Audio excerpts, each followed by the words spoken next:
Penghuni bangunan liar di bantaran Sungai Alfor Modongan pasrah jika tempat usaha mereka akan ditertibkan oleh PUSDA Provinsi Jawa Timur. Setidaknya ada 107 bangunan liar di bantaran sungai tersebut. Penertiban ratusan bangli bertujuan untuk memudahkan akses kendaraan berat saat normalisasi sungai, karena di lokasi tersebut seringkali memicu banjir tahunan. Lebih lengkapnya terkait informasi ini akan dilaporkan rekan M. Romadoni, wartawan Tribun Mataraman. Silakan laporan Anda, rekan M. Romadoni. Ya, rekan Yustinia, penghuni bangunan liar di bantaran Sungai Modongan, Kecamatan Soko, Kabupaten Mojokerto, pasrah jika bangunan tempat usaha mereka nantinya akan dibongkar atau ditertibkan oleh PUSDA Provinsi Jawa Timur. Dari informasi yang dihimpun, setidaknya terdapat ratusan bangunan liar atau lebih tepatnya sebanyak 107 bangunan liar yang berdiri di bantaran sungai tersebut. Kemudian tujuan dari penertiban 107 bangunan liar di sepanjang bantaran sungai via saluran irigasi milik PUSDA Provinsi Jawa Timur yang berada di Modongan ini bermaksud untuk normalisasi yang nantinya akan dilakukan dalam waktu dekat ini. Salah satu pedagang makanan yang berada di bangunan liar di Modongan bernama IA, berusia 17 tahun, mengatakan sebelumnya ia sudah mendapat informasi terkait sosialisasi dan sekaligus pemberian surat peringatan pertama dari petugas PUSDA Provinsi Jawa Timur yang didampingi oleh pihak Satpol PP dan pihak polisi Polsek Suko terkait rencana penerimaan bangunan liar. Pada intinya para penghuni atau tempat usaha di aliran Modongan mereka disuruh pindah atau membongkar sendiri bangunan yang dianggap menyalahi aturan tersebut. Kemudian wanita asal dusun Kedaung Trawulan ini juga mengumumkan bahwa pastinya bangunan penertiban bangunan liar di sepanjang aliran bantaran sungai Modongan ini sangat berdampak terhadap usaha mereka, apalagi pasca COVID. Usaha-usaha mayoritas yang ada di bantaran sungai Modongan ini sudah mulai menggeliat lagi dan mulai berkembang.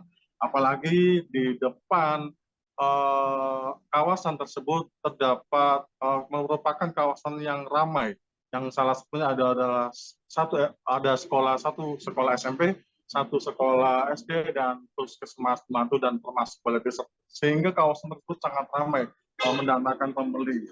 Namun ia mengaku setuju jika nantinya bangunan itu akan dibongkar oleh pihak Provinsi Jawa Timur karena mengingat memang bangunan itu berada di kawasan bantaran sungai. Kemudian, namun warga sempat tidak punya solusi atau mereka bingung mau pindah kemana karena hingga saat ini, hingga penerbitan SP pertama, warga tidak mengetahui atau belum bisa memastikan mereka akan tinggal di mana. Diketahui bangunan liar ini juga berdiri sudah beberapa tahun yang lalu, bahkan sepengakuan dari salah satu warga setempat yang menggunakan bangunan liar itu menjadi tempat usaha tambahan, bahwa mereka sudah tinggal di situ, bahkan membuat usaha itu sudah 6 tahun. Dan mereka juga terima jika nantinya akan dibongkar oleh pihak pemerintah.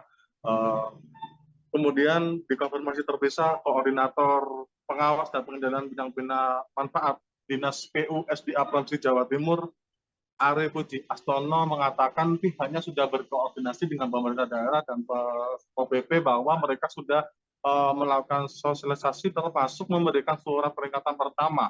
Dan nantinya peringatan surat pertama itu akan berlaku 10 hari, menyusul kemudian surat SP2 hingga SP3 yang masing-masing berlaku 10 hari. Rencananya, kata Ari, bahwa penerimaan nantinya akan dilakukan paling tidak pada bulan depan atau bulan Juni ke depan. Dan menurut Ari, bahwa di bantaran sungai tersebut nantinya akan dilakukan normalisasi secara menyeluruh karena di lokasi itu merupakan wilayah yang seringkali terjadi banjir tahunan. Kemudian PUSDA juga memastikan akan melayangkan kembali surat peringatan kedua hingga 3 hingga melakukan penertiban tersebut.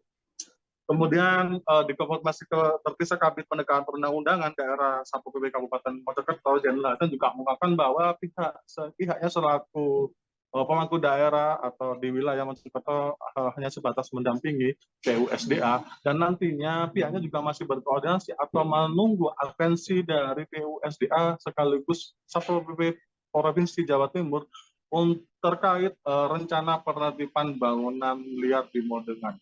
Berikut laporan dari Mojokerto, rekan Justina.